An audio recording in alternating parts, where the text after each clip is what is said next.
সংস্কার সহ সব কার্যক্রম শেষ হলে রমজানের আগেই নির্বাচন হতে পারে। প্রধান উপদেষ্টা পেশাজীবী এটি বলেছেন। ডিসেম্বরের মধ্যে আইনশৃঙ্খলা বাহিনীকে সব প্রস্তুতি শেষ করার নির্দেশ দিয়েছেন।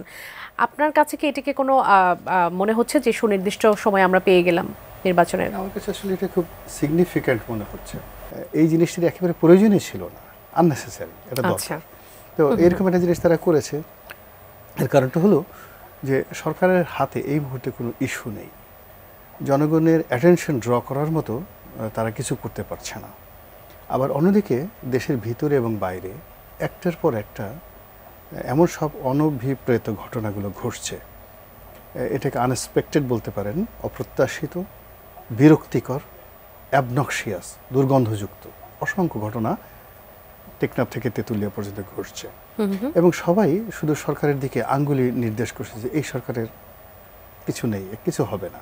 ডক্টর মোহাম্মদ ইউনূসের অধীনে বিশ্ব কাঁপানো একটা দৃষ্টান্তমূলক যে নির্বাচন হবে, সেই নির্বাচন দেখার জন্য আকাশের তারকাগুলো পৃথিবীর কাছাকাছি চলে আসবে, সূর্য সেদিন নতুনভাবে হাসবে, পূর্ণিমার চাঁদ সেদিন মানে বাংলার আকাশে নতুন করে জ্যোৎস্না বিকিরণ করবে, আমাদের বাংলাদেশের যে কোকিলগুলো আছে এইগুলো অসাধারণ সুন্দরভাবে ডাকবে, সাইবেরিয়া থেকে আরও নতুন নতুন পাখি আসবে।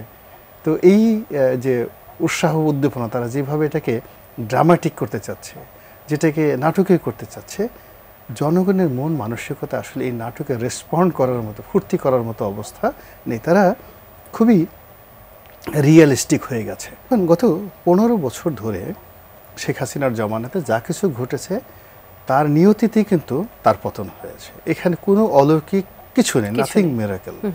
আবার গত 10 মাসে 11 মাসে এই বাংলায় যা কিছু ঘটেছে সেই অনুযায়ী ডিসেম্বর মাসে বা আগামী 2026 সনের ফেব্রুয়ারি বলেন এপ্রিল বলেন সেইভাবেই ঘটনা ঘটবে। এখানে নাথিং উইল হ্যাপেন মিরাকেল। আকাশ থেকে কোনো জিব্রাইল আসবে না, কোনো পাখি আসবে না, অলৌকিক কিছুই ঘটবে না বলে আপনি আসলে মনে করছেন? জি, গত 11 মাসের যা কিছু ঘটেছে ওটাকে যোগ করে করে কয়টা ধর্ষণ হয়েছে, কয়টা চুরি হয়েছে, কয়টা চাঁদাবাজি হয়েছে, কয়টা পুলিশের অ্যাকশন হয়েছে, কয়টা সচিবালয়ের নির্দেশ ডিসি পর্যায়ে বাস্তবায়িত হয়েছে, কয়টা ডিসির নির্দেশ গিয়ে ইউনিয়ন পর্যায়ে বাস্তবায়িত হয়েছে, কয়টন টিয়ার কাবিখা সুন্দরভাবে ডিস্ট্রিবিউশন হয়েছে, ওটার যে সামারি, ওই সামারির উপর ভিত্তি করেই মানুষের যে মন এবং মানসিকতা, সেটার উপরেই আগামীতে নির্বাচন হবে কি হবে না, ভালো হবে কি হবে না, সিল পিটানো হবে কি হবে না।